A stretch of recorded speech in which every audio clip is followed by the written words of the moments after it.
اعوذ باللہ من الشیطان الرجیم بسم اللہ الرحمن الرحیم السلام علیکم ورحمۃ اللہ وبرکاتہ۔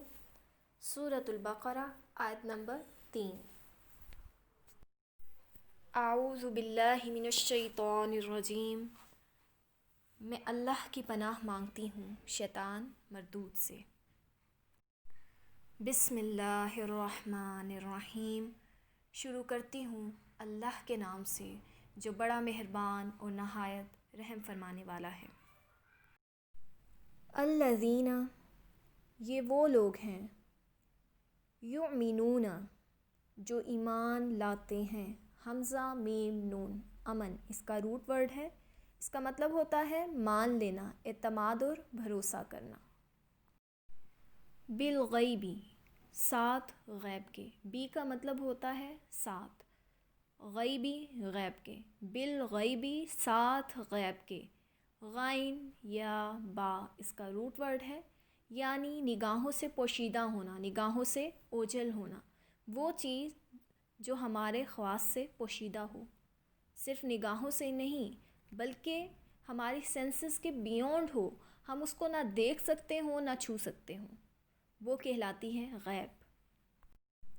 جس تک ہماری رسائی نہ ہو اور کسی کے ذریعے ہمیں اس کے وجود کی خبر ملی ہو، وہ کہلاتی ہے غیب۔ وَيُقِيمُونَ، اور وہ قائم کرتے ہیں۔ وا کا لفظ ہم نے پیچھے بھی پڑھا تھا، إِيَّاكَ نَعْبُدُ وَإِيَّاكَ نَسْتَعِينُ، تو کیا مطلب ہے وا کا؟ اور یقیمون، وہ قائم کرتے ہیں۔ قاف واو میم اس کا روٹ ورڈ ہے، اور پیچھے ہم نے پڑھا تھا صراط مستقیم، مستقیم کا بھی یہی روٹ ورڈ تھا، قاف واو میم۔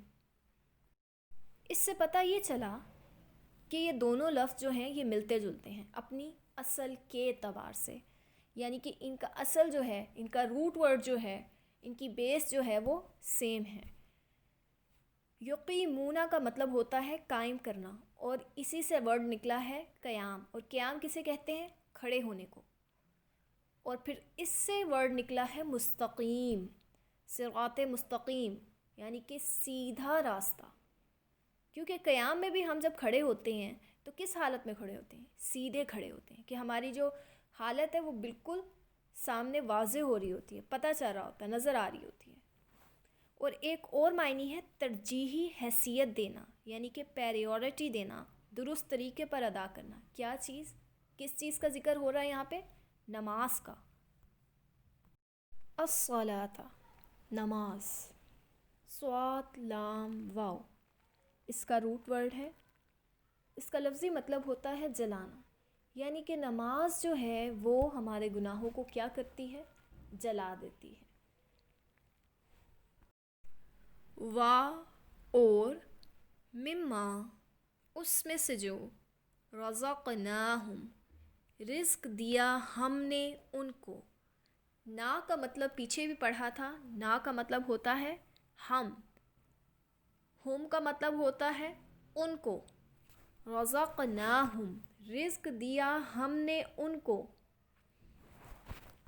را ز قاف اس کا روٹ ورڈ ہے۔ رزق دو طرح کا ہوتا ہے، مادی اور معنوی۔ مادی سے کیا مراد ہے؟ کھانے پینے کی چیز، اور معنوی سے مراد علم ہے۔ کھانے پینے کی چیزیں جو ہوتی ہیں جب آپ کھاتے ہیں اس سے کیا ہوتا ہے؟ آپ کا جسم جو ہے وہ پروان چڑھتا ہے۔ لیکن معنوی اعتبار سے دیکھا جائے، جیسے علم ہے، علم سے کیا چیز سیراب ہوتی ہے؟ علم سے آپ کی روح جو ہے وہ سیراب ہوتی ہے۔ جیسے ہمارے جسم کو ضرورت ہوتی ہے خوراک کی، اسی طرح ہماری روح جو ہے اس کو بھی خوراک کی ضرورت ہوتی ہے، اور اس کی کیا خوراک ہے؟ علم کے ذریعے وہ سیراب ہوتی ہے، اور اس سے روح کو طاقت ملتی ہے۔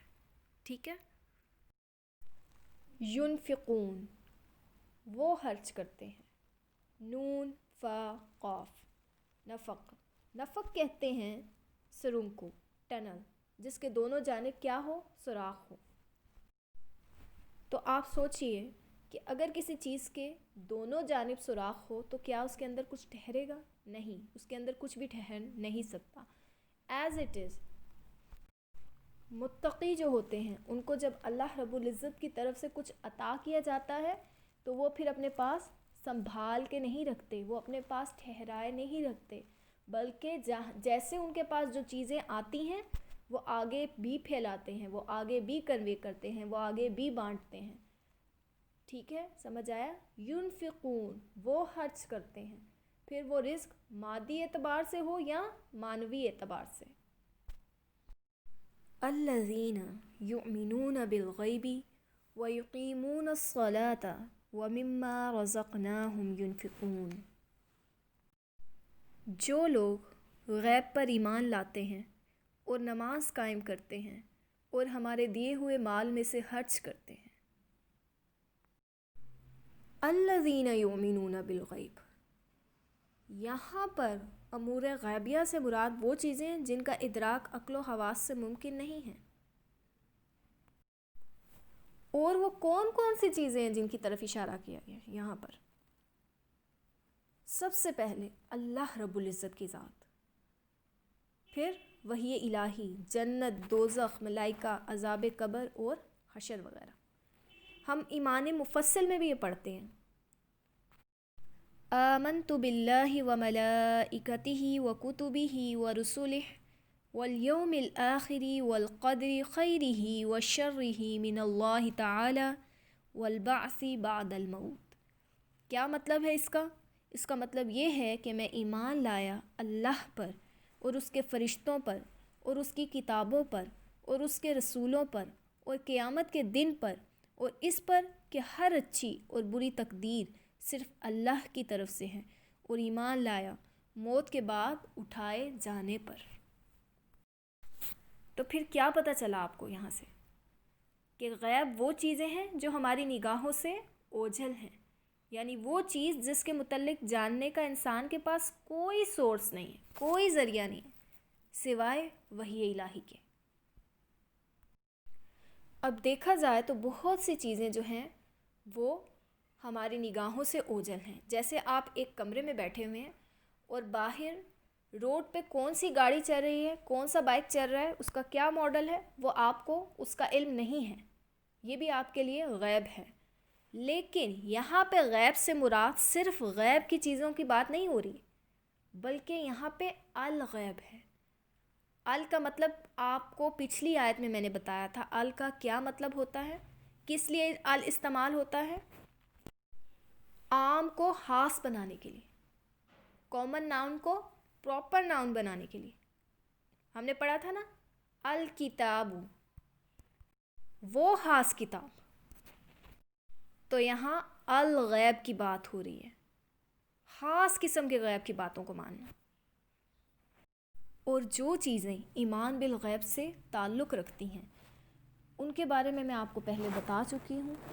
لیکن اگر کوئی ان پر ایمان نہیں لاتا، ان پر یقین نہیں کرتا، یا پھر ان میں سے کسی ایک چیز پر یقین کر لیتا ہے یا ان میں سے کسی ایک چیز کو چھوڑ دیتا ہے، جیسے اگر آپ کہیں کہ میں فرشتوں پر ایمان نہیں لاتا، میں باقی سب چیزوں پر ایمان لے آیا، تو اس کا مطلب یہ ہوا کہ آپ کا ایمان جو ہے وہ مکمل نہیں ہے. ایمان لانے کے لیے ان تمام چیزوں پر ایمان رکھنا، یقین رکھنا ضروری ہے جن کا حکم دیا جا رہا ہے. اور جو انکار کرتا ہے اس کے لیے ضلالت ہے. وَيُقِيمُونَ الصَّلَاةَ، اور نماز کو قائم رکھتے ہیں. اب یہاں پر یہ بھی تو کہا جا سکتا تھا کہ نماز کو پڑھتے ہیں، نہیں، یہاں پہ کہا گیا نماز کو قائم رکھتے ہیں. وَيُقِيمُونَ، قائم کرتے ہیں. کیا مطلب ہے اس کا؟ کہ نماز کی پابندی کرتے ہیں. کس طرح اس کو ادا کرتے ہیں؟ اس کے اصل طریقے کے مطابق، سنت نبوی کو سامنے رکھ کر. یعنی جو طریقہ نبی پاک صلی اللہ علیہ وآلہ وسلم نے ہمیں سکھایا ہے اس کے مطابق نماز کا اہتمام کرنا. اور پھر ایک تو اس کی پابندی کرنا، اور پھر اس کا اہتمام کرنا سنت نبوی کے اکارڈنگ، اور پھر کنسنٹریشن کے ساتھ پڑھنا. پوری توجہ آپ کی نماز کی طرف ہو کہ آپ اللہ رب العزت سے کیا بات کر رہے ہیں اور وہ آپ کو کیا جواب دے رہے ہیں، آپ اس سے کیا مانگ رہے ہیں۔ اب آپ اس بات کو اس ایگزامپل کے تھرو سمجھیں کہ کوئی شخص آپ کے نزدیک بہت قابل عزت، بہت قابل احترام ہے۔ جب آپ اس سے ملیں گے تو آپ اس کے ساتھ کس طرح کا برتاؤ کریں گے، کس طرح سے پیش آئیں گے۔ آن دا ادر ہینڈ آپ یہ چیز بھی رکھ لیں کہ ملک کا بادشاہ ہے اور آپ کو موقع ملتا ہے کہ آپ اس سے ملیں، تو آپ اس سے ملاقات کا شوق بھی رکھتے ہیں۔ آپ اس سے جب ملنے جائیں گے تو آپ کا رویہ کیسا ہوگا، آپ کس طرح سے پیش آئیں گے اس کے ساتھ؟ یقیناً بہت احترام کے ساتھ، بہت نرمی کے ساتھ، بہت پیار کے ساتھ۔ کیوں؟ کیونکہ آپ کے دل میں اس کا بہت احترام ہے، عزت ہے، پیار ہے، محبت ہے۔ تو آپ جب اس سے ملیں گے تو تب تو آپ کی خوشی کی انتہا نہیں ہوگی نا کہ آپ کے من کی مراد جو ہے وہ پوری ہو گئی۔ تو جو پوری دنیا کا مالک ہے، پوری کائنات جس کے ہاتھ میں ہے، آپ اس سے دن میں 5 مرتبہ ملاقات کرتے ہیں اور پھر آپ صرف رٹے رٹائے لفظ جو ہیں وہ دہرا دیں ہر نماز میں۔ آپ کو پتہ ہی نہیں ہے کہ آپ کیا کہہ رہے ہیں، آپ کیا مانگ رہے ہیں، آپ کیا بات کر رہے ہیں اس ذات سے۔ وہی حساب ہے نا کہ آپ بادشاہ کے دربار میں تو گئے لیکن پھر بھی محروم لوٹے۔ شوق بھی تھا ملاقات کا، ملاقات ہوئی بھی، لیکن آپ کی کنسنٹریشن نہیں تھی، تو پھر وہ بھی آپ کی طرف متوجہ نہیں ہوا۔ اسی طرح اگر آپ نے نماز پڑھی بٹ آپ کا دھیان جو ہے، آپ کی کنسنٹریشن نہیں ہے، تو پھر کیا حاصل ہوا؟ کوئی فائدہ نہیں۔ اگر آپ بھی کسی کے ساتھ بات کر رہے ہیں اور اس کا دھیان نہیں ہے آپ کی طرف، تو آپ کیا کہتے ہیں کہ یہ تو میری بات ہی نہیں سن رہا۔ آپ دوبارہ اس بندے کو بات ہی نہیں کہتے، اپنی بات ہی نہیں سناتے۔ کیوں؟ کیونکہ یہ غور سے سنتا ہی نہیں ہے میری۔